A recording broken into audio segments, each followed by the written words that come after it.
Bonjour à tous, bienvenue sur Radio Clé de Vie, la radio du développement personnel. Et vous le savez, chaque semaine, on a rendez-vous avec Paul Pironnet. Bonjour Paul.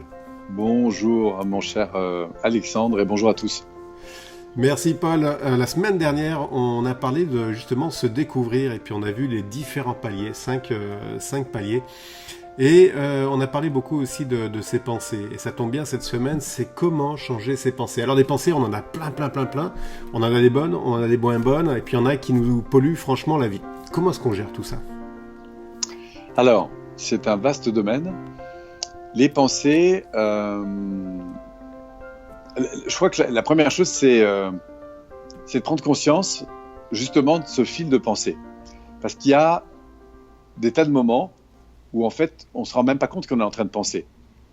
Et donc, pour moi, c'est la pensée à travers quoi elle se révèle. Elle se révèle, bien sûr, à travers un discours intérieur que je peux entendre. Parfois, je me dis des choses. Elle se révèle par des images auxquelles je pense. Par exemple, je me revois dans certaines situations ou j'imagine certaines situations. Elle se révèle par... évidemment, des représentations sensorielles, ça a l'air de rien, mais c'est quand même très lié à nos pensées. C'est-à-dire que je m'imagine heureux ou pas bien. Enfin, voilà, c'est très lié. Mais le point important, c'est vraiment, j'ai envie de dire, dans sa tête, c'est prendre conscience de ce qui se passe, de ces discours et notamment des images qu'on entretient, des représentations qu'on entretient. Après, dans le monde de ces pensées, si j'avais 3 priorités, peut-être à proposer à ceux qui nous écoutent. La première, c'est d'être attentif au vocabulaire qu'on utilise. C'est-à-dire qu'en permanence, je me dis des choses, je pense à des choses, et que ce soit avec moi-même ou quand je suis en communication avec d'autres personnes, est-ce que les mots, MOT, que j'utilise sont finalement bons et sont en correspondance avec ce que je veux vivre. Par exemple, le fait de dire « je suis fatigué, j'en peux plus ». Ça a l'air de rien. Mais quand je dis « je suis fatigué, j'en peux plus », même moi qui suis en bonne énergie maintenant, eh bien mon corps descend en fait. Pourquoi ? Parce que l'impact des mots est immédiat au niveau du système nerveux. C'est-à-dire qu'il y a des ancrages, en quelque sorte, des associations que nous avons faites avec les mots et qui sont très puissants. Alors évidemment, je peux éprouver de la fatigue, mais c'est pas la même chose que de dire « waouh, je sens que j'ai besoin de retrouver un peu d'énergie là ». Ouais, c'est ça. C'est un côté beaucoup plus positif. Et là, automatiquement, positif, mon curseur remonte. Pourquoi ? Parce que mon système nerveux réagit de façon différente. Donc la pensée, c'est très important. J'ai envie de dire, la première chose, c'est d'analyser le vocabulaire que j'utilise régulièrement. Et ce vocabulaire, il peut comprendre, bien sûr, mes émotions, comment je décris mes émotions et à quelles émotions je fais référence, quand je parle de ce que je vis, de ce que je dis. Et il concerne aussi la manière dont je décris les choses autour de moi. On parlait d'orientation-solution dans les vidéos précédentes. C'est quel vocabulaire j'utilise pour dire ce à quoi j'aspire. Est-ce que je suis plutôt dans le fait d'exprimer verbalement des choses que je veux pas ou au contraire que je veux ?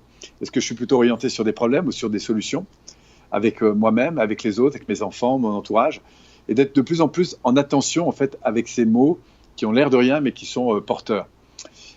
La deuxième chose, peut-être toujours avec le vocabulaire, je reste dans le vocabulaire pour l'instant, c'est peut-être d'être sur un vocabulaire qui est plus sensoriel. Par exemple, ça a l'air de rien, mais dire à quelqu'un comment ça va ? Et lui dire, tiens, qu'est-ce que tu ressens, toi, aujourd'hui ? C'est pas la même chose. De lui dire, par exemple, mais qu'est-ce que tu penses de ça ?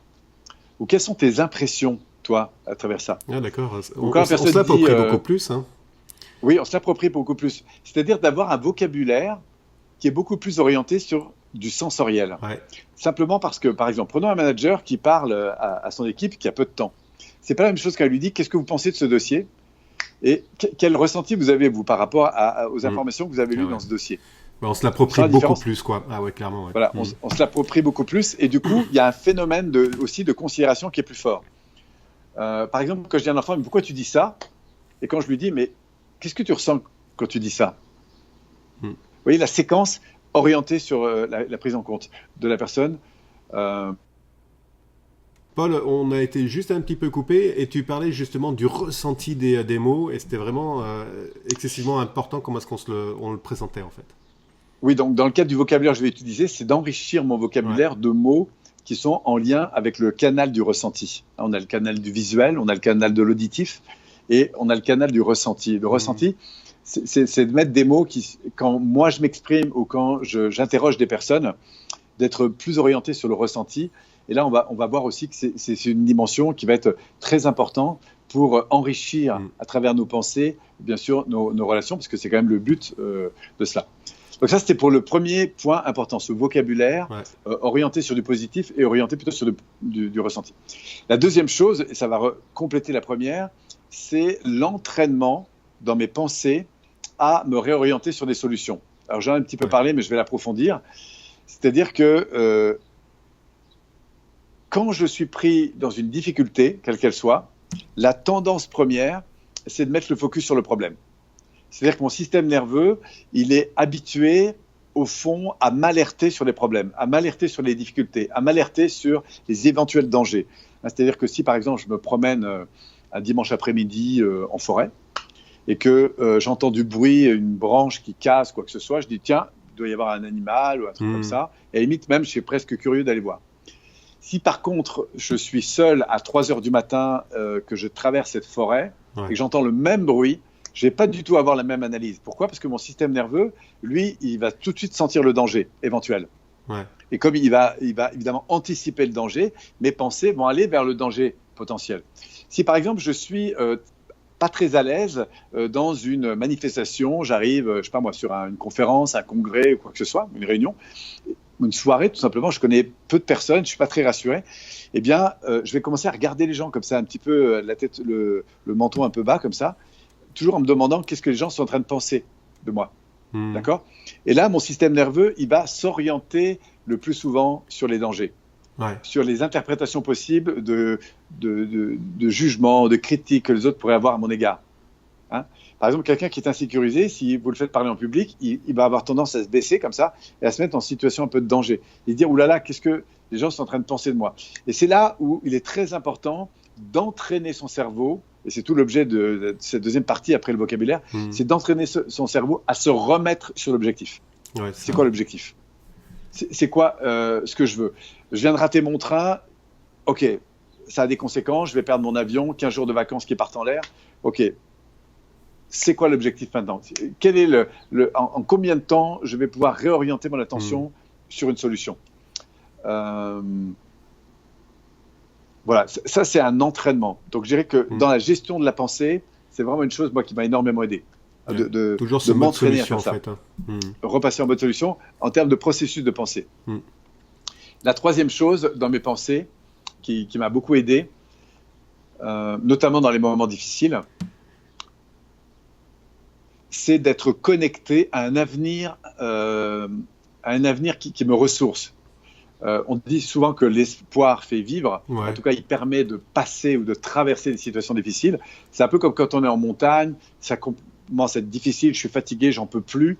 Mais quand tout d'un coup, je vois le refuge qui est là-haut, même s'il neige beaucoup, ça me redonne un élan une énergie, de force et d'énergie.